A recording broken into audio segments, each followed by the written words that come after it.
Russia is making new threats as the U.S. is finalizing plans to send its Patriot air defense missile defense system to Ukraine.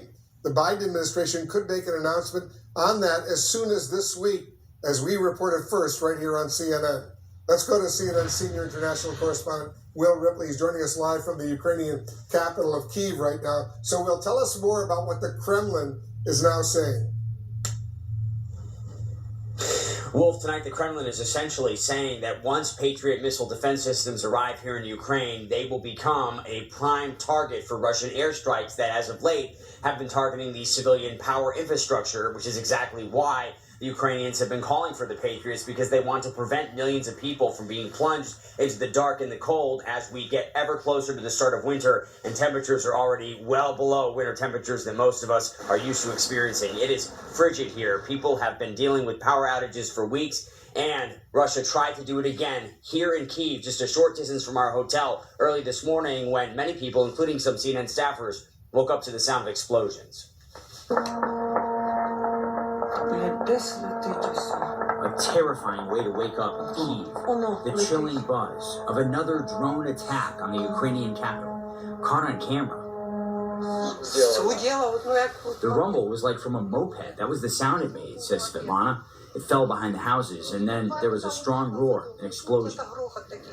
Some buildings left on fire, hit by remains of the destroyed Iranian-made Shaheds as they fell. Some landed near a local soccer field. Did you hear the explosion? Yes, of course. We all wake up. It was bomb here, first part, and the second part near the entrance of the training base, and the third one near the forest. A few hours later, the consequences could have been much worse. And you have kids playing soccer? No, it's 6 o'clock for happy now, but they would have been here had it happened later. Yeah, later, yes, because we have a tournament here. Authorities say Russia launched the drones towards Kyiv on Wednesday, aiming them at the already battered power grid, to sow fear and chaos and potentially plunge millions into the dark and cold. This time, all the drones were shot down. Ukraine's President Volodymyr Zelensky says the terrorists started this morning with 13 Shaheds. According to preliminary information, all 13 were shot down by Ukraine's air defense systems. Well done, he says. I'm proud. Ukrainian defenses less successful in Kherson. Authorities say multiple Russian rockets hit this administrative building in the heart of the southern Ukrainian city. Authorities say nobody was hurt. Inside, the damage severe. Entire sections destroyed. Ukraine says attacks like this, and the one in Kyiv, aimed at wearing down the Ukrainian people, trying to break their spirits, reduce support for resistance against Russia. But here in Kyiv, people refuse to give in. You are brave people. Yeah, children, parents, women, old men. It doesn't matter. They're so brave. Bravery on and off the battlefield. And in southern Ukraine, in Kherson, the Russians have gone from occupiers to attackers. They have been relentlessly shelling and rocketing targets, including an administrative building. Wolf, people are dying on a regular basis. Russia also reportedly using cluster bombs against civilians in Kherson. Will Ripley reporting. The Biden administration reversed the long-standing U.S. policy that prohibited the first use of nuclear weapons. That means that now the U.S. may, at any time, launch a surprise nuclear attack on Russia, a nuclear Pearl Harbor, raining down hydrogen bombs on pedestrians in Moscow and St. Petersburg. That will, of course, signal the start of World War III, triggering a nuclear holocaust that will end all human civilization. In response to this newly aggressive policy, President Putin of Russia has been forced to consider adopting a dramatic change to Russian nuclear doctrine. And no change is certain yet, but if it's approved, Russia would counter Biden's radical new policy with a first strike doctrine of its own. Russia is deeply concerned because NATO has moved its nuclear weapons ever closer, encircling the Russian Federation with missiles.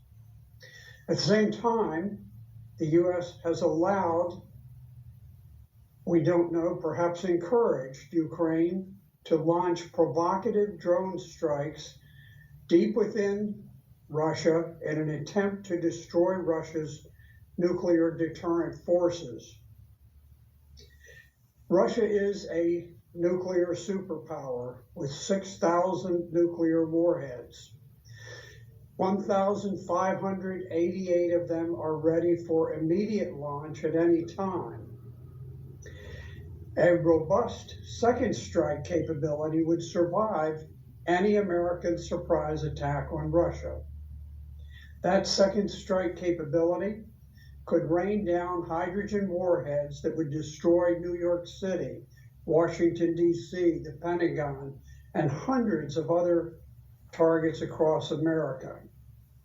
At the same time, Russia's submarines armed with nuclear missiles would shower down warheads on Europe, hitting London, Paris, Rome, Berlin, Madrid, Amsterdam, Brussels, Warsaw, Kiev, Stockholm, Oslo, Helsinki, and Bucharest. All would be incinerated, blasted to ruins, and swept by massive clouds of radioactive particles that would rain down on smaller cities for weeks. Many nations in Asia, like Japan, Australia, South Korea, would be exterminated too. America's first use nuclear doctrine may spell the end of mankind. We must draw back before something triggers a colossal war. Now, the ongoing battle for Bakhmut in Ukraine has gradually become a disaster for the Ukrainian army. As Russia has successfully embarked on quadrupling its armed forces by early next year, Ukraine's own army is withering. Their troops are being thrown by the thousands into a cauldron of death in Bakhmut, and they do not seem to have any solution to the problem. Russia is winning in Bakhmut, Ukraine is losing in Bakhmut, and this proves or indicates that it is becoming a major strategic battle within the war. Now, even General Mark Milley, the chairman of the Joint Chiefs of Staff, admitted that Ukraine is unlikely to make further advances against Russia's forces. Ursula von der Leyen, president of the EU Commission, just revealed that the Ukrainian army has lost 100,000 men killed in battle so far this year. And although she equivocated later under pressure from Ukraine, from President Zelensky, there are published soldiers' obituaries that have been tallied up, and they back up the original 100,000 figure. 100,000 figure. The Ukrainian death toll is utterly shocking. An entire generation of Ukrainian men is dying in battle today.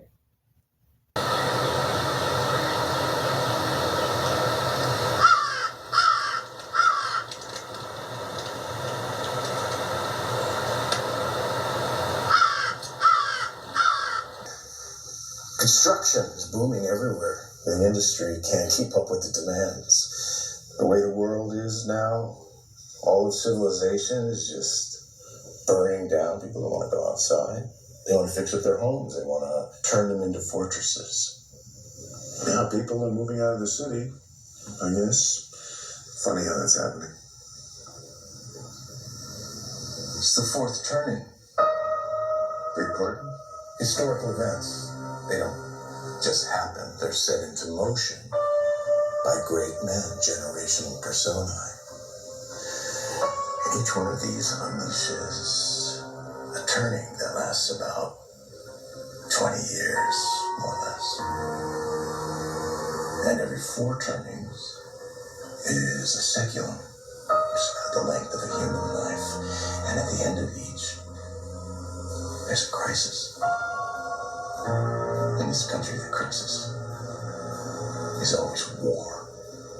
Revolution, 80 years later, Civil War, 80 years later, World War II. And that's coming up on 80 years now, so.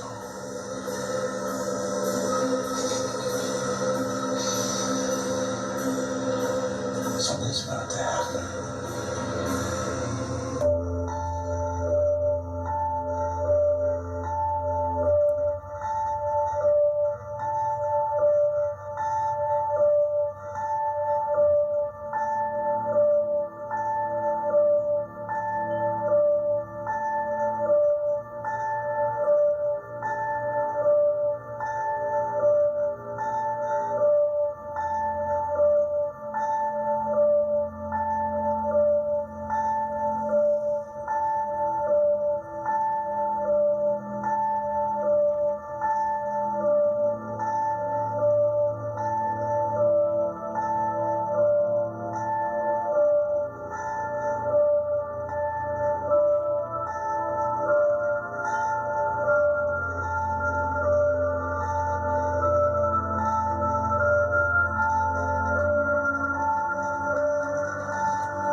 Боевая тревога.